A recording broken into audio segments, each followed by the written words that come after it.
Celebrity product endorsements have always been a confusing concept for me. The idea is that celebrities inspire confidence in the brands they endorse because people begin to transfer the likability of the celebrity to the brand they're endorsing. I'm not in marketing, but I can imagine the thought process going something like this. Well, I really don't know much about these Sun Country wine coolers, but hey, if Ringo Starr says they're good, who am I to disagree? I'm not rich, famous, or by most accounts talented, so I'm gonna have to defer to Ringo on this one. Likewise, I don't really agree with imitation butter products, but hey, if Fabio can't believe how great it is, maybe I should hop on that bandwagon. God knows I'm not in tip-top shape, and the ladies haven't been banging down my door. I'm gonna have to defer to Fabio on this one. He's clearly the expert in this area.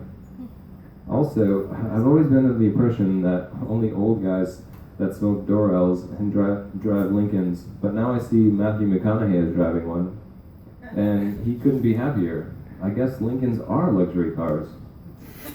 I don't know if this is the actual thought process that goes on, but it has to be something similar. Either way, I guess I'm not in a very large marketing demographic because transference does take place, but not in the way that they would hope it to. When I see Ringo Starr pitching wine coolers, I think, Christ, what kind of self-respecting man isn't ashamed of his penchants for wine coolers, especially one that's been all over the world and probably tried every drug and alcoholic beverage known to man, and he's somehow settled on Sun Country wine coolers? I'm gonna have to defer to myself on this one. Ringo, you're clearly a jackass. Likewise, what kind of a person spreads fake butter on a bagel, then passionately proclaims their utter disbelief in the reality that it is in fact not butter? This behavior clearly alludes to an undiagnosed degenerative psychosis. It's now become clear I cannot trust Fabio or his remarkably similar to butter spreads.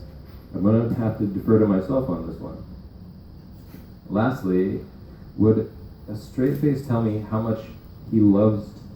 I can't for the life of me grasp how someone with enough personal wealth to buy a strip of private islands would straight face tell me how much he loves a car that's built on the same chassis as the Ford Taurus.